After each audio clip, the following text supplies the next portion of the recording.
ఇది విధ్వంసం కాదా అని అడుగుతా ఉన్నా.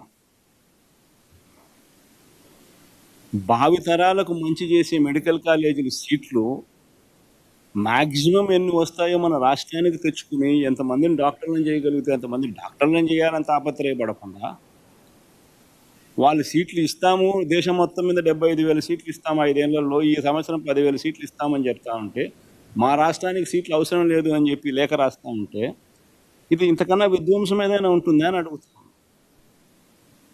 పిల్లల జీవితాలతో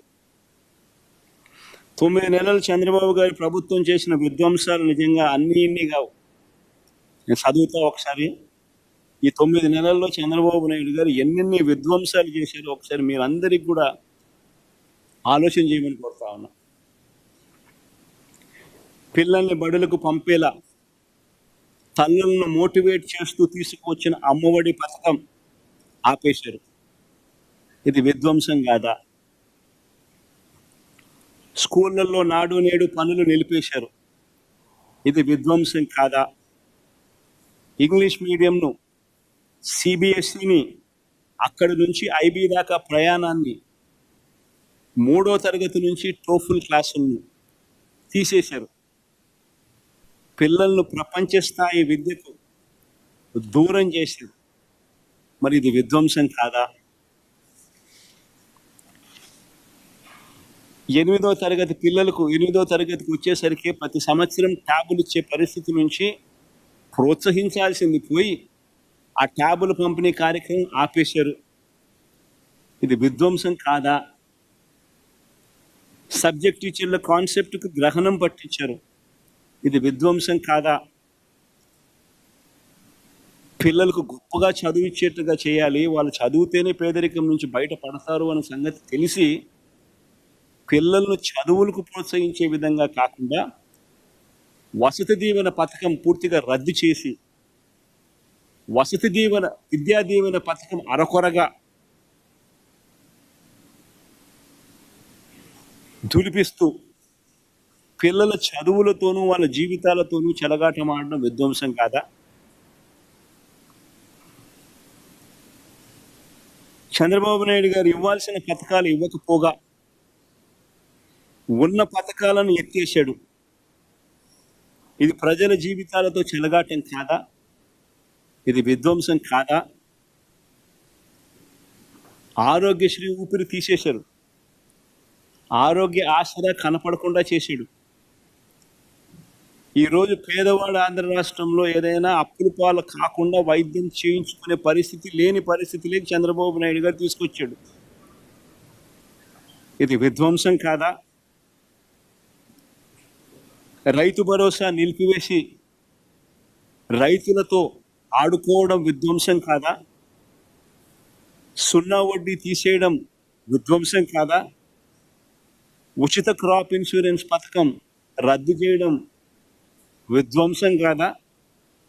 రైతుల్ని నాశనం చేస్తూ ఆర్బీకే వ్యవస్థను నిర్వీర్యం చేయడం విధ్వంసం కాదా? ఈ క్రాప్ విధానాన్ని రద్దు చేయడం విధ్వంసం కాదా?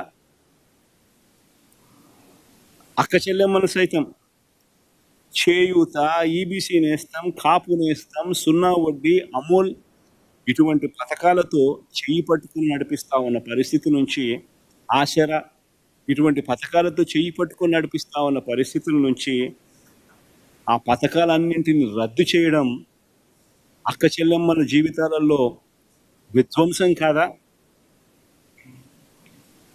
పేదవాడిని తోడుగా నిలుస్తూ పేదవాడికి తోడుగా ఉంటూ నేతన్న నేస్తం, మత్స్యకార భరోసా, చేదోడు, తోడు, వాహనమిత్ర ఇవన్నీ కూడా నిలిపివేసి బలహీన వర్గాలకు తీరని ద్రోహం చేయడం విధ్వంసం కాదా?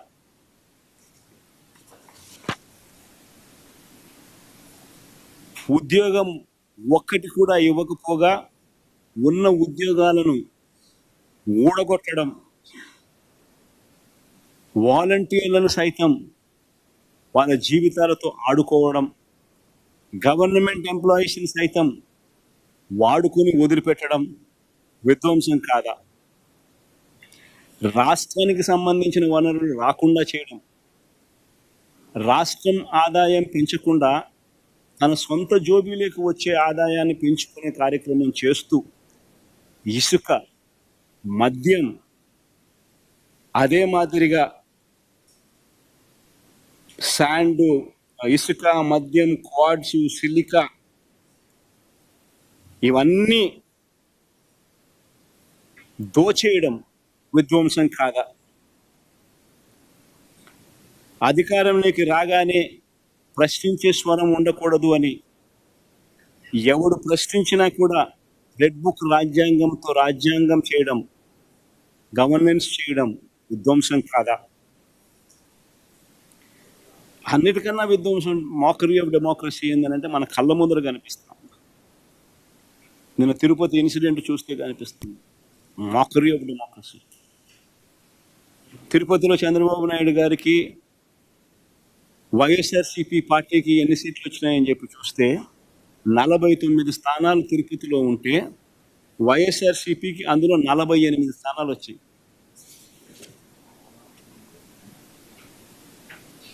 ఈ స్లైడ్ కూడా వేయగలిగితే వేయడమ్మా. ఆ టేబుల్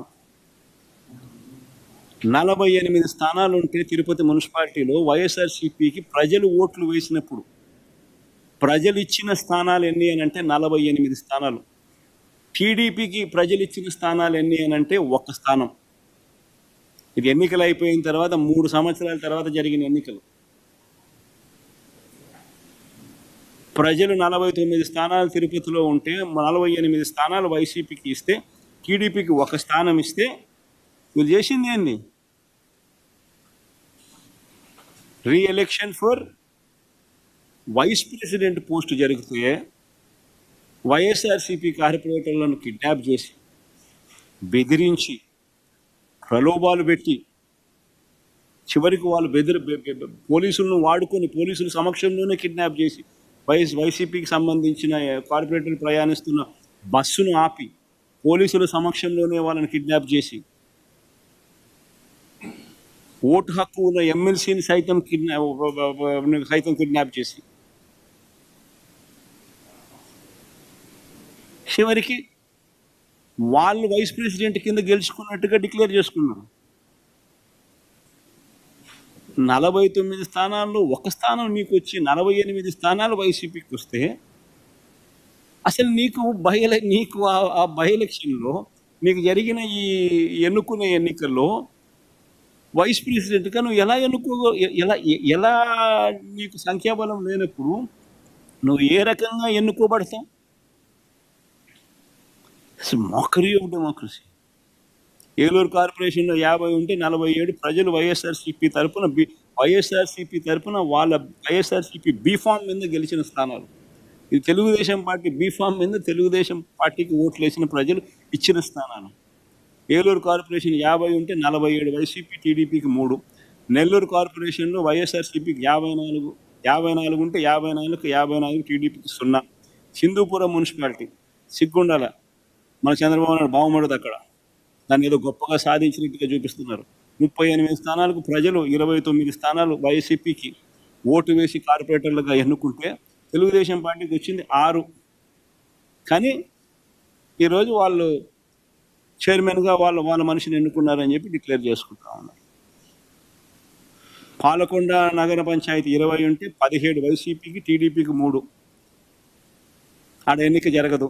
ఎందుకనంటే వైసీపీ వాళ్ళకు మెజారిటీ ఉంది. వాళ్ళు తెలుగుదేశం వాళ్ళు కిడ్నాపులు చేయలేకపోయినారు, ప్రలోభ పెట్టలేకపోయినారు. కాబట్టి ఎలక్షన్ పోస్ట్పోన్. కోరం లేదని. తుని మున్సిపాలిటీ 30కి 30 వైసీపీని, తెలుగుదేశం పార్టీకి 0. ఆడ ఎన్నిక పోస్ట్పోన్. ఎందుకు పోస్ట్పోన్మెంటో నాకే తెలియదు. లా అండ్ ఆర్డర్ సిచ్యువేషన్ అంటే అందుకని పోస్ట్పోన్ అంట. 1 స్థానం కూడా నువ్వు గెలవలే. నువ్వు ఏ రకంగా పార్టీలో నువ్వు వైస్ ప్రెసిడెంట్ కానీ ప్రెసిడెంట్ కానీ చైర్మన్గా ఎట్లా తీసుకుంటావో నాకే తెలియదు. పిడుగురాళ్ళ మున్సిపాలిటీ 33కి 33 వైసీపీ, తెలుగుదేశం 0. ఏడ పోస్ట్పోన్ అంట. కోరం లేదని పోస్ట్పోన్. ఎందుకు పోస్ట్పోన్? నూజివీడు 32కి 25 వైసీపీ, 7 మాత్రమే టీడీపీ. దీన్ని కూడా పరిస్థితి ఇదే. బుచ్చిరెడ్డిపాలెం 20కి 18 వైసీపీ, 2 టీడీపీ. నందిగామ మున్సిపాలిటీ 20కి 13 వైఎస్ఆర్సీపీ, 6 టీడీపీ. నందిగామలో లిటరల్గా మంత్రి పోయి కార్పొరేటర్ల ఇంటికి పోయి బెదిరిస్తా ఉన్నాడు. ఓటింగ్కి వస్తే చంపేస్తామని బెదిరిస్తా ఉన్నాడు. పోలీసుల సమక్షంలో మంత్రి పోయి ఇళ్ళకు పోయి చేస్తా ఉన్నాడు. ఈ మాదిరిగా ప్రజాస్వామ్యాన్ని అధికారంలో ఉన్న వాళ్ళు ప్రొటెక్ట్ చేయాల్సింది పోయి కూనీ చేస్తూ ఉంటే అసలు ఎందుకు ఎన్నికలు జరపాలి? మీరే డిక్లేర్ చేసేసుకోండి, రాదు మున్సిపల్ చైర్మన్ మీరే అని చెప్పి డిక్లేర్ చేసేసుకోండి, అయిపోయింది కదా, సులభం కదా. ఇదే మేము అధికారంలో ఉన్నప్పుడు ఒక చిన్న ఘటన చెప్తాం. వైఎస్ఆర్సీపీ అధికారంలో ఉన్నప్పుడు మొత్తం వైఎస్ఆర్సీపీ స్వీప్ చేసింది. 2 చోట్ల మాత్రం టీడీపీ గెలిచింది. తాడిపత్రి అండ్ దర్శి 2 చోట్ల మాత్రం టీడీపీ గెలిచింది. తాడిపత్రిలో 38 స్థానాలకు వైఎస్ఆర్సీపీ 18, టీడీపీకి 20 గెలిస్తే 2 స్థానాలు టీడీపీకి వైసీపీ కన్నా ఎక్కువ ఉన్నాయి. ఎక్కువ ఉంటే 2 స్థానాలు మేము తలుచుకున్నానంటే ఆ రోజు ఆ 2ని ఈ పక్క తిప్పేసి వైసీపీని సొంతం చేసుకుని ఉన్నాం ఆ స్థానాన్ని.